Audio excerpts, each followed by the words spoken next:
Hello and welcome to summer. Not to say that I'm not going to be busy, but it's a nice perk of the gig, that's for sure. So much to talk about. Let's see. Let's begin with, I guess, your previous video. And forgive me if I get the quote wrong. I think it was jam bands are the best bands. And I understand what you're saying there. The first thing that we should understand is that I am very similar to you in how I relate to music. I am notorious for not being able to play a particular song. Go to events, people break out the guitars, people are playing particular songs, and they're like, Dave, why don't you play a particular song? And I'm like, I don't know how to play any particular song that you want me to play for you. But I can learn how to play basically the chord structure for any song. I understand, the what's going on behind the song, right? I understand a chord progression. And as we both know, 99% of popular music is two different chord progressions. I understand the ability to listen to a song and pick out the chords that are going on underneath it, but I have never personally felt the need to commit song structures to mind. So right now I play the guitar for Connor, and I've got a couple of different song structures that I've just played enough recently over the last 2 years that they're just kind of in my head. I've been working on the Railroad, I'll Fly Away, a couple from the Decemberists, song from Dennis Brown, right? I've got a couple of Dylan that are just ingrained, seared into the memory banks, and that's basically it. I basically have forgotten how to play almost every song that I've ever learned. But I could learn them again in 3 seconds because I have that ability. And I think that that's what you're getting at, right? Is this notion of when people sit down and they play guitar and they just start reeling off all of these songs that they've committed to memory. A, they're not really doing anything all that interesting because they're playing, someone else's work, and they're probably trying to mime, basically, right? They're just using this kind of mimesis function. Oh, I'm going to make it sound an awful lot like this other person.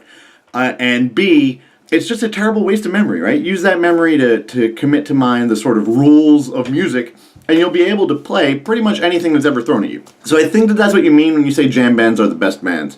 And I would agree that being able to improvise at the level where people are willing to pay you money to listen to you improvise is a tremendously advanced level of music.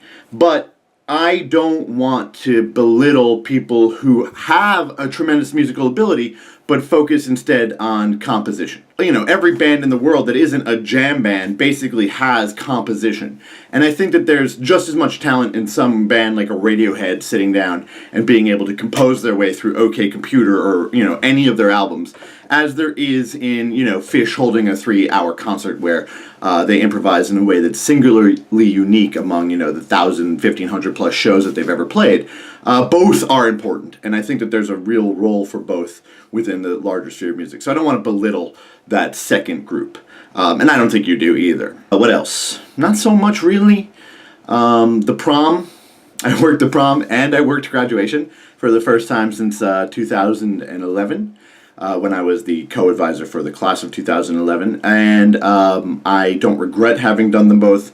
But man, you want to talk about crappy music, the modern American prom is just a showpiece for crappy music. I mean, geez, I don't think there was one good tune played the entire night.